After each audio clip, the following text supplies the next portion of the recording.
Rachel Calhoun hung a simple spring wreath on her front door, and for that, two fake HOA enforcers dragged her into an unmarked SUV in broad daylight. Bill and Randy Mays weren't police, but they ruled their neighborhood through fear, false authority, and a twisted sense of control. Just when hope seemed out of reach, her husband found a way to fight back, with the help of someone who knew exactly how to bring abusers of power to their knees. But wait until you see how this unbelievable story turned, and why in the end, justice didn't just knock, it kicked the door down. It was the kind of spring afternoon Ethan Calhoun had come to appreciate in Eastfield. Quiet, warm, predictable. Birds chirped in the oaks lining the sidewalks. Lawnmowers hummed in the distance. Sprinklers ticked rhythmically across perfectly manicured lawns. He stood by the edge of his driveway, garden hose in hand, watching the droplets arc over his tulips. His wife, Rachel, was a few feet away, pinning up the new wreath she had spent the morning crafting. A bright little thing made of faux wildflowers and a thin yellow ribbon. Nothing loud, nothing outrageous. Just a simple welcome to spring. Then came the SUV. It pulled up slowly, too slowly, across the street. Matte black, windows tinted so dark you couldn't see inside. No license plate, no stickers. Just there, like it had materialized out of nowhere. Ethan straightened slightly, squinting against the sun. Two men stepped out. They wore matching camouflage cargo pants, black shirts, and utility vests that looked military at first glance, but on closer inspection were clearly store-bought. One had a body cam clipped to his chest. The other carried a clipboard with loose pages fluttering in the breeze. Both wore mirrored sunglasses and earpieces. But the most unsettling part was the badges, shiny rectangles of cheap plastic that read in bold, all-caps font, HOA Enforcement Division Neighborhood Order Task Unit. Rachel turned, a confused half-smile forming on her face. "Can I help you?" "Ma'am," one of them barked, his voice clipped and rehearsed. "Your door decoration is in direct violation of Eastfield HOA Regulation 14.3. Please step forward for immediate compliance processing." Ethan froze, trying to process what he'd just heard. Rachel blinked, looked back at him, then back at the men. "I'm sorry, what?" "This is your notice of violation. Non-compliance is subject to enforcement measures." The taller man reached into his vest and unfolded a sheet of paper that looked like it had been printed at home, complete with a pixelated HOA logo and an illegible signature at the bottom. "This has to be a mistake," Ethan said, taking a step toward them. "It's a wreath for spring." "Sir," the second man warned, now moving between Ethan and Rachel, "please remain where you are. This is official HOA business. You are not permitted to interfere." Rachel took a step back. "I'm not going anywhere with you." That was when it happened. Without warning, both men lunged forward. One grabbed Rachel by the arm, the other secured her shoulders. She screamed, more in shock than fear, and twisted in their grip. "Hey!" Ethan shouted, sprinting forward, the hose falling behind him. The taller man spun, pulled something from his belt, a stun device, and raised it just enough to send a message. "Don't escalate, sir. You're already on the watch list." Rachel was struggling now, shouting his name, her voice cracking. But before Ethan could take another step, they had pulled her across the lawn. One opened the SUV door, the other pushed her inside, the door slammed shut. Rachel's scream was muffled instantly by the soundproof cabin. The SUV reversed fast, then took off down the street without even signaling, tires screeching faintly as it turned the corner and disappeared behind the hedgerows. Ethan stood frozen in place, the sound of water still gurgling behind him from the abandoned hose. The neighbors? One man peeked out from behind his blinds, then vanished. A woman across the street looked up from her gardening, caught Ethan's eyes, then looked back down, pretending not to have seen a thing. Even the Amazon delivery driver, who slowed his van when passing the SUV, chose to keep moving. Fast. Ethan was alone, and his wife had just been taken in broad daylight, under the flag of an authority that wasn't real. But nobody seemed to care. Not yet. The police station was cooler than outside, but Ethan's skin was burning.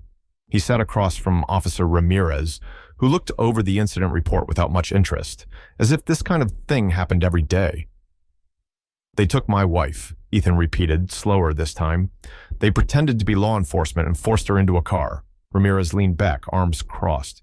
"If they're part of your HOA's compliance team and you signed their charter, technically, That falls under civil governance, gray area. Ethan stared at him. They aren't police. They aren't anything. Just two guys in tactical gear playing soldier. Ramirez shrugged. I've seen worse. File a complaint. Maybe call a lawyer. That was it. No dispatch. No urgency. Just polite indifference wrapped in procedure. Next stop, the Eastfield HOA office. Marvin Hedges was already waiting behind his oversized desk, sipping tea like a man completely untouched by the panic Ethan carried in his chest. Mr. Calhoun, he said smoothly, this must be about our volunteers. Your volunteers took my wife, Ethan said. I want their names, now. Marvin didn't even blink. They were acting in the spirit of HOA regulation. Not everything needs formal approval. Sometimes leadership emerges where it's needed. You're saying this was okay? I'm saying, Marvin replied, setting down his teacup, that she broke the rules, and they responded. Perhaps next time, she'll consider her decor choices more carefully. It wasn't a misunderstanding. It wasn't bureaucracy. It was ideology. And Ethan realized then, he wasn't dealing with neighbors. He was dealing with believers. Their names were Bill and Randy Mays, brothers by blood, partners by obsession. To most, they were just two faces lost in the sprawl of suburbia, aging men who blended into hardware store aisles and weekend yard sales. But behind closed doors, they called themselves something else, the Eastfield HOA Compliance Task Force Protecting Order, Enforcing Pride. No such organization existed, not in state records, not in any HOA bylaw, not even in the minds of most residents, until it was too late. Bill Mays had once worked as mall security, a job he took far too seriously and lost just as quickly. After that, it was a series of short-term gigs, warehouse night shifts, parking lot watchman, volunteer fire safety. But none of them satisfied the need he'd been nursing since childhood, to be obeyed, to be someone whose word meant consequence. Randy was different, less controlled, less concerned with structure. His past included multiple arrests, mostly for threats, one for a bar altercation that escalated fast. On paper, he was a man seeking stability after trauma. In practice, he was the enforcement arm of their operation, fast to anger, faster to act. Together, they built their world out of fragments. Tactical vests ordered in bulk online. Official badges engraved by a trophy shop that never asked questions. A fleet of HOA warning forms printed on pastel-colored stationery. Body cameras, flashlights, stun devices, zip ties. And at the center of it all, a black SUV registered under a shell company named Mays Property Preservation, LLC, which claimed to specialize in neighborhood asset recovery. There was no office, just a P.O. box, and a garage full of gear. They had no training, no legal grounding, not even insurance. But they had belief, and in their eyes, belief was enough. Their doctrine was simple. If real law enforcement won't act, someone has to. And in the quiet, rule-bound world of Eastfield, they found a mission field. They started small, notes left on driveways, inspections of unlocked backyard gates, a stern presence at HOA meetings, a warning to a teenager for leaving his bicycle near the curb. It escalated slowly. So slowly, most residents didn't notice the shift from concerned neighbors to self-appointed judges. Until Rachel Calhoun hung a wreath, a cheerful floral wreath, yellow ribbon, fake lavender. To them, it was a breach of visual protocol, a symbol of chaos masquerading as charm. In their report, which they drafted and filed in their own fabricated database, they wrote, "Subject has ignored previous guidelines and engaged in public defacement of the community's integrity. Action taken, Level 3, correctional engagement." In the space of a single form, they had made themselves judge, jury, and enforcers. Rachel Calhoun didn't just break a rule. To them, she broke the order. And in their world, that was enough to act. The house stood at the edge of the development, past the cul-de-sac, where lawns gave way to overgrown weeds. Foreclosed months ago, it had sat in silence, windows boarded, mailbox stuffed with weathered coupons and ignored notices. To most, it was abandoned. To Bill and Randy Mays, it was Sector 3, Asset Recovery Zone. In their words, it was a necessary outpost for re-education and compliance reinforcement. In reality, it was nothing more than a dark, unfinished basement in a home they didn't own, and it was where they kept Rachel Calhoun. They didn't restrain her to be cruel, at least not in their own minds. They did it to restore order. A rusted water pipe ran along the back wall of the basement, and to it they attached a short chain with a worn padded cuff. Rachel's wrist stayed locked in it for most of her time there, not so tight as to wound, but just enough to keep her seated, just contained. Centered, as Randy liked to call it. The basement smelled of mildew, old drywall, and whatever had been in the fridge before the power went out. A single utility light flickered above, connected by a long orange extension cord snaking up the stairs. 3 times a day they brought her canned food. Never labeled, never heated. One was clearly dog food. She didn't eat it. Each hour, almost like a ritual, Randy would come down with a small tripod and smartphone. He called them correctional segments. He made her repeat phrases like, "I am a disruptive neighbor. A beautiful home begins with beautiful discipline. Order matters more than taste." When she refused, he repeated them for her, then made her listen. Every video was uploaded to an unlisted channel titled Eastfield Ethics Archive. There were no subscribers, no likes. But that wasn't the point. They weren't making content. They were building evidence for an imaginary trial that only they believed in. Rachel spoke little. She conserved her strength. She stared into the darkness when alone, sometimes whispering to herself, not out of fear, but to remember who she was before this place. And somehow, that helped. It was the 3rd night when Ethan found her. He'd spent 2 sleepless days combing maps, cross-referencing city records, and tracking the faint GPS signal from Rachel's smartwatch, the one they must have forgotten she was wearing. When the signal blinked at the edge of the Birch Hollow Lane, he drove there in silence. From a patch of trees behind the lot, he watched through a cracked foundation window. The basement was dim, but he saw her, sitting on the cold concrete floor, still, eyes forward. And then she looked up, straight at him, through the grime, through the shadows. No words, just a moment. 2 people. 1 silence. But it was enough. Because now he knew where she was, and they would not hold her much longer. Ethan didn't know where else to go. The local police had waved him off. The HOA had all but laughed in his face. His wife was still missing, and time was aflame licking at the edges of his sanity. Then someone said, "Try Lori Finch. If anyone can make them pay, it's her." He drove 2 hours to her office, a converted warehouse on the edge of the county line. No receptionist. No flowers on the desk. Just a plaque by the door that read, "Lori Finch, attorney at law, licensed to practice in 5 states, feared in all of them." She opened the door herself. 64, gray suit, black boots, sharp eyes behind narrow glasses.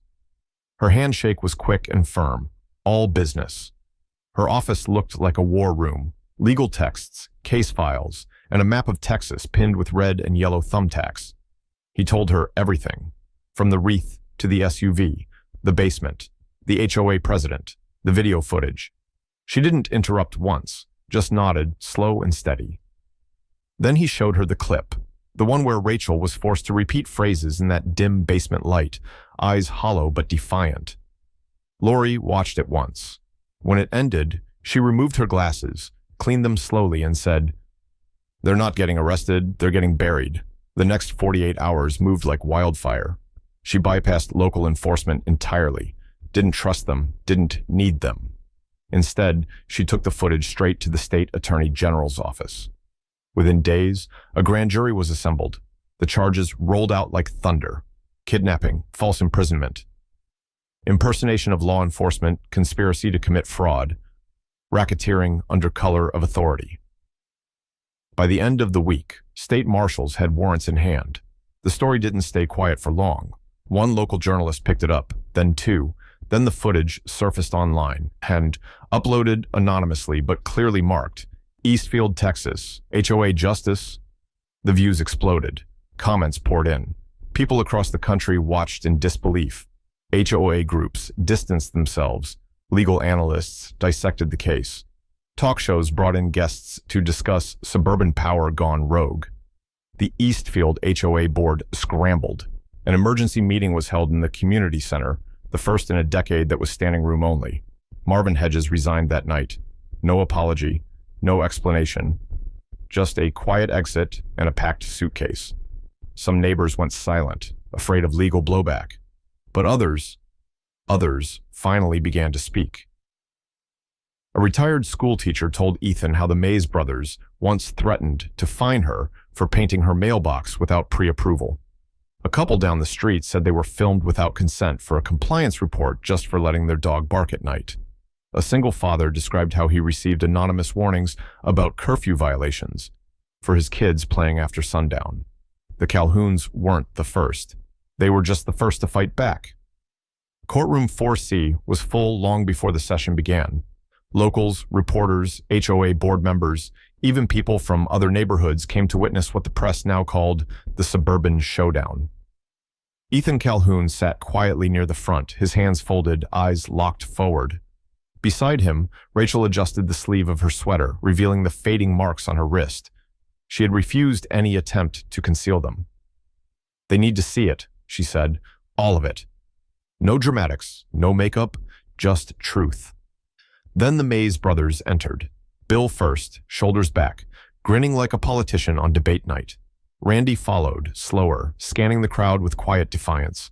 Both wore matching suits, gray, too slim for their builds, and carried themselves like minor celebrities waiting for applause. There was none, only the sound of paper shuffling as the court clerk began to read the charges. Count 1 through 37, kidnapping. Count 38 through 79, unlawful imprisonment. Count 80 through 98, aggravated assault. Count 99 through 114, impersonation of law enforcement. Additional charges, conspiracy, coercion, use of unauthorized surveillance, psychological endangerment, misuse of community authority. The prosecution requested 5,124 years per defendant, not by coincidence.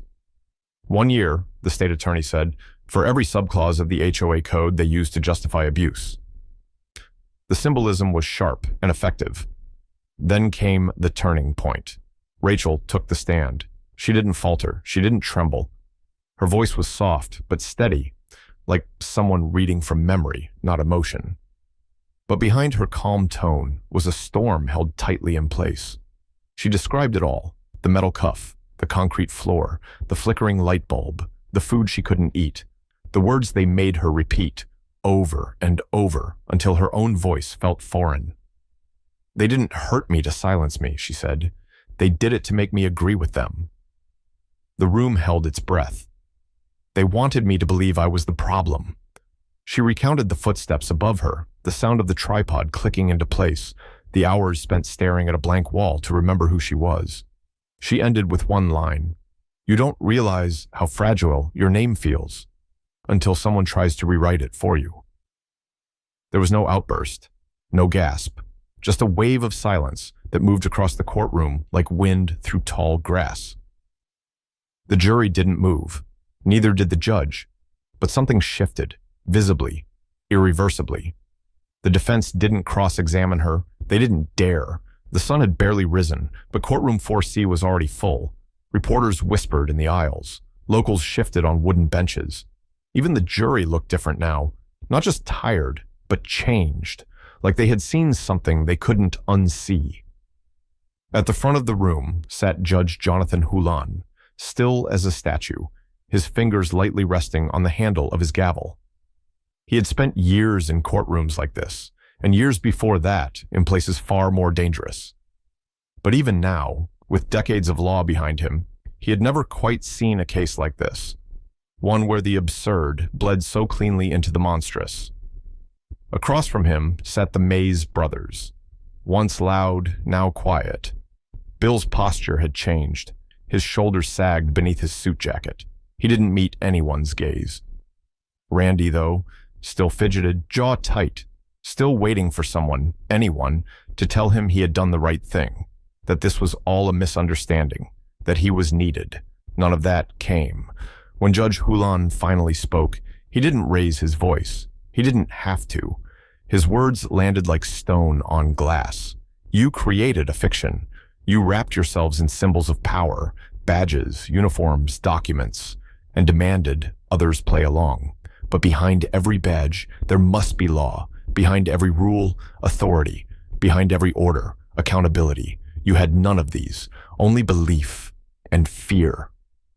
The room was silent. You used imitation to destroy trust. You used intimidation to silence dissent. And when your neighbors questioned you, when they resisted, you responded not with dialogue, but with domination. He paused, letting the quiet settle. Ethan sat forward, his hand resting gently on Rachel's. She didn't move, but her eyes never left the judge. For these actions, Judge Hulan continued, this court will not offer leniency. We will not pretend this was a misunderstanding. We will not soften truth in the name of community. He picked up the sentence sheet and read it clearly. For each count of kidnapping, 100 years. For each count of unlawful imprisonment, 75. For each impersonation, each false filing, each moment of coercion, this court applies the full weight of the law, 10,248 years of imprisonment, without parole, for each defendant. A whisper moved through the crowd, but no one spoke aloud. There was no gavel slam, just the weight of finality hanging in the air. Then the bailiffs moved. Bill stood as instructed. He didn't resist. Randy hesitated, looked back at the judge, then at the jury, then at the audience, searching for something. Validation, justification, forgiveness. He found none. As he was led past Ethan and Rachel, he shouted one last time, "We were the ones holding it together. We were the good guys. You'll regret this. All of you." The courtroom didn't react. Not with anger, not with applause, only silence, louder than any verdict. As the doors closed behind them, Judge Hulan finally lifted his gavel and struck it once, firmly. This court is adjourned. And just like that, it was over. They left Eastfield behind with no fanfare, no farewell dinners, no goodbye notes, only silence and the sound of a front door closing one last time. Rachel and Ethan sold the house within weeks of the trial's end. The real estate agent told them the market was still strong, but neither of them cared for the numbers. They weren't walking away from value. They were walking away from a place where safety had become negotiable. They headed 3 states south, no destination in mind, only a direction. Somewhere quieter, somewhere with fewer fences, both wooden and invisible. Somewhere where neighbors cared more about names than noise complaints. They found it in a small town near the edge of a lake. The kind of town where porch lights still flickered at night, not because of timers, but because someone forgot to change the bulb. The kind of town where mail was delivered by someone who knew your dog's name. Their new house was simple, low-roofed, soft blue siding, a screened-in porch that Rachel immediately filled with potted herbs and quiet books. There were no HOA signs here, no clipboards, no unspoken dress codes for yards. There was room to breathe. On their 3rd morning, while Ethan finished tightening a loose hinge on the mailbox, Rachel came out holding a cardboard box marked Decor. Inside it, tucked in bubble wrap and cloth, was the thing she had worked on during her recovery. Every thread placed with care, every loop a memory she had chosen to own. It was a wreath, but not the one from before. This one was different, bold, saturated, red. Not the polite red of holidays or berries, not decorative. This red was electric, raw, defiant. It didn't blend with anything else on the porch, and that was the point. Rachel hung it on the front door, stepped back, looked at it, then nodded, satisfied. Ethan joined her. They stood in silence for a while, no words, just understanding. Later that week, as the neighborhood slowly began to notice the new residents, a woman from across the street stopped by during her walk. She wore gardening gloves and carried a bag of fresh lemons. Her voice was kind, curious, and without judgment. She pointed at the wreath, tilting her head slightly. "That's quite something. May I ask what it means?" Ethan looked at Rachel. She smiled, just faintly, and then he said it, soft but clear. "Where we come from, wreaths mean survival." The woman didn't ask more. She nodded and placed the lemons on the porch railing. Sometimes, that was all people needed. Not an explanation, but the assurance that you're still here. The Calhouns didn't erase the past. They didn't pretend it hadn't happened. But in this new place, they didn't live in reaction anymore. They lived in choice. And on that quiet street, under gentler skies, they found what no verdict could give them: peace. Some mornings, Rachel still wakes before dawn, not because of a sound, but because of a feeling. A quickened breath, a cold trace down her spine. Sometimes it's a smell, rust and concrete, dust that never left the skin. Sometimes it's silence itself that brings it back. But the fear doesn't last like it used to. She sits up, breathes slowly, opens the window and listens to the wind move through trees she once only imagined. Then she picks up her brush. She paints now, every day. Not flowers or still lifes, or the expected calm of country lakes. Her canvases are bold, chaotic, alive, jagged mountains, skies that melt into forests, colors that clash on purpose, scenes that don't ask to be understood, only felt. There's no order, she once told Ethan, and that's the point. Ethan found his rhythm too. He works at the marina, restoring old boats people gave up on. He sands them down, repaints them, replaces the hulls. No questions, no explanations. Just hands and tools, and the satisfaction of making something float again. He doesn't speak of Eastfield anymore, not because he forgot, but because it no longer owns his voice. The world is smaller now, in the best way. Mornings begin with coffee and silence. Evenings end with the books and breeze. Sometimes they host dinner for neighbors. Other times, it's just the two of them and the quiet. But one thing has never changed. Their front porch still holds the red wreath, faded now, but firm. And just inside the front door, on a small side table, sits a locked drawer. They hope never to open it. They hope no one ever gives them reason to. But if someone ever knocks, if a stranger shows up with a badge that doesn't shine quite right and a voice too sure of itself, they'll open the door. Ethan will smile politely. And behind him, beyond the wreath, beyond the warmth of the home they rebuilt, there will be clarity and readiness. Because once you've lived through someone pretending to have power over you, you never mistake that sound again. The war is over, but some lessons stay with you, sharp, quiet, and permanent, just like the wreath. The